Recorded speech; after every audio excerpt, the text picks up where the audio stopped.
Insanity hits again in California.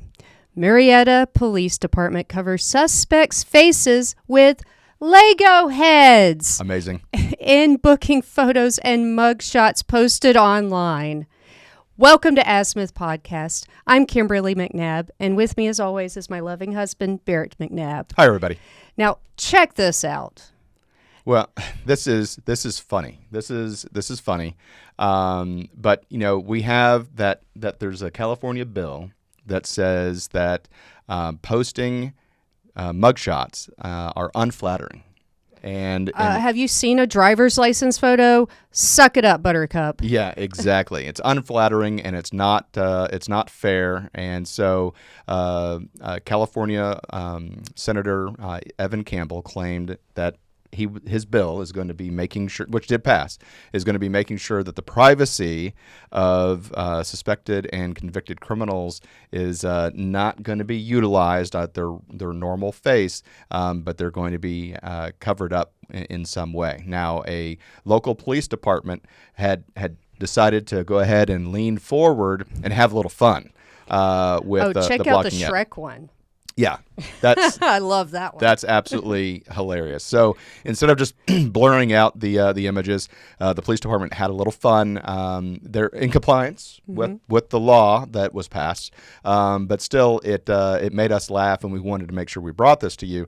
But you know, it comes down to our security and safety of the public to not be able to see the faces of who the criminals are in your area. Is that a cause of concern?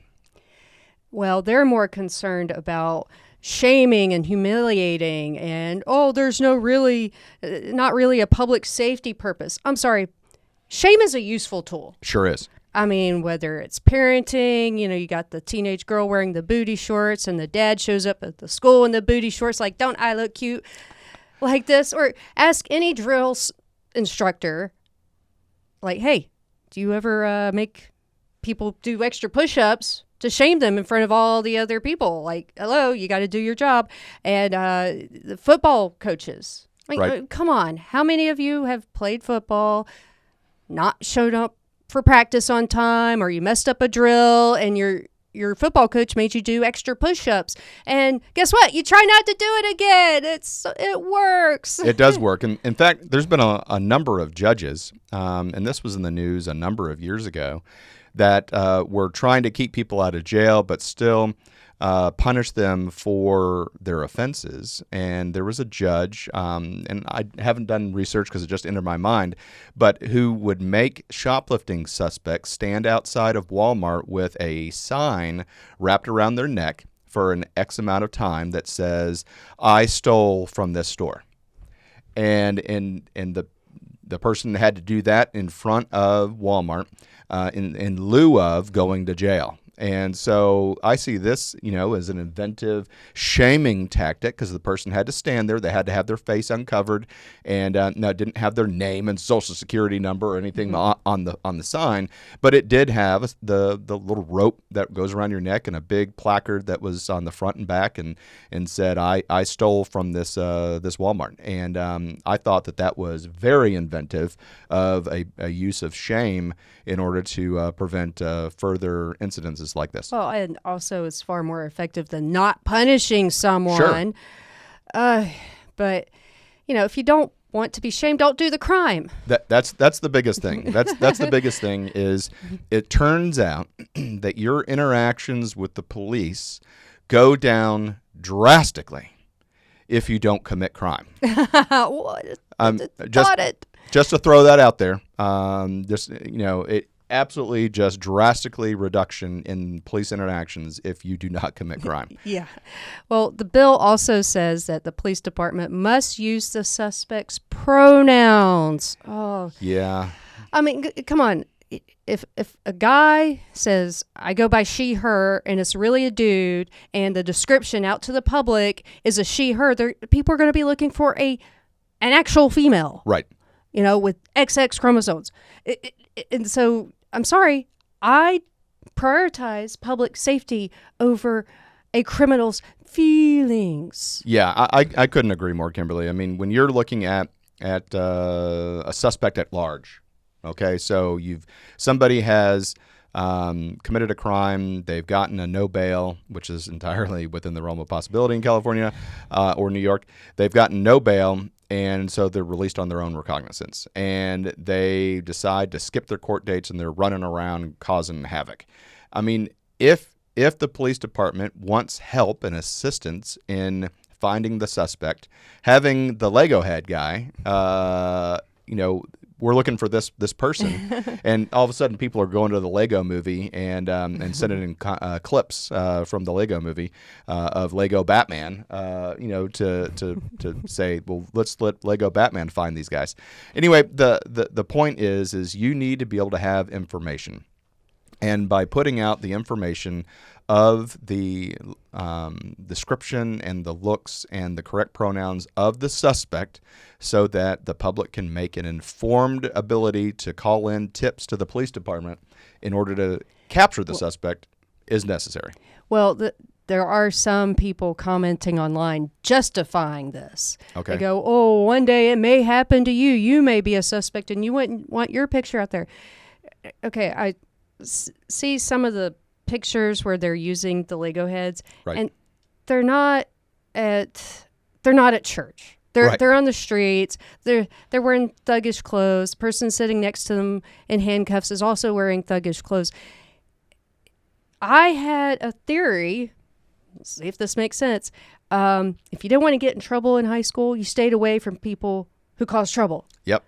Like, that's one of the reasons why I worked so much in high school, is so that I wouldn't be sucked in. Like, I'm sorry, but troublemakers seem to attract trouble. Right. And if the police do a swipe, and they round up everybody, they're taking you with them. They don't care if you're actually guilty. You're going to at least take a few-hour trip downtown. Guilty by association. Yeah. So, sorry, you chose your friends poorly.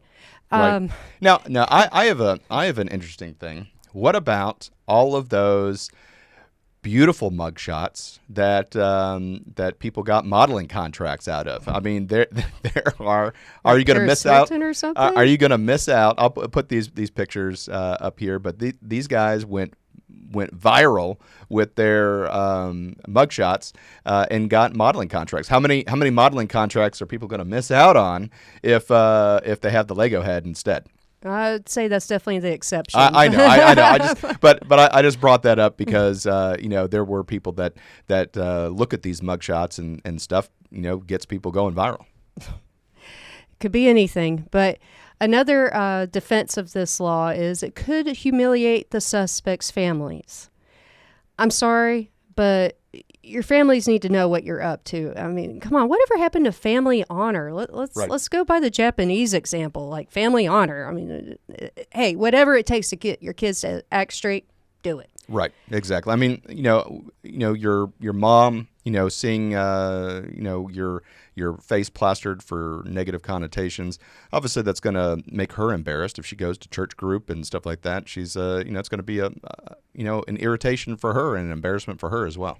Well, I remember, I think it was the 2020 BLM riots. There was a kid out there, and he was, beating on cop cars, setting things on fire, whatever, with, all the others.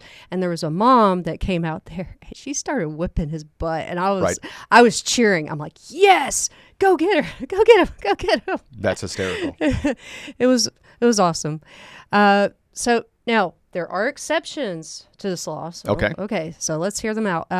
For example, Mountain View PD says it will honor public records request, as this is not affected by the new law. So like a FOIA request. Yeah, so at least there's that. And then if there is a public safety threat, then that is also an exception. Okay, so that goes to what I was saying earlier. If there's there's a suspect that's on the run and you need to get an accurate description, hey, we're looking for this person, armed and dangerous, don't engage, and contact the police at this number. Okay, that makes a lot of sense then. But, hiding people's suspects' identity, I just feel like that's a little bit of a slippery slope to, how you have the sexual predator registries. Right, yep. I feel like that's a slippery slope to getting rid of that. Yeah, Because I've never looked it up myself, but I guess they have mugshots of the people. Well, I looked it up when we lived in South Carolina, and it just said, now it was like a really tight circle, but Okay. like within a block, like how many people on the registry lived nearby. I don't think I've looked it up here. Okay. So I think it may depend on But the I would state imagine whether or it's not got there's your a name and and address. who the person looks like. I mean, I didn't see that. So okay. So but I would imagine some states do. right. All right. Well, anyway, we saw this. It made us laugh because we have children, and they're beyond fans of the Lego Movie series, and to see the Lego heads, as we were searching for news topics, this made us stop and say, "What?" and so we wanted to bring it to you. So thank you so much for watching Azimuth Podcast. Please stay tuned after these messages. Hi, everyone. Thank you for listening. If you enjoy our show with all the stories we share, we would love your support. And it's as easy as clicking that subscribe or follow button. This will ensure you never miss an episode and keeps us bringing you these important stories. Your support makes a huge difference. Thank you so much for being part of our podcast family. Thanks, and keep tuning in.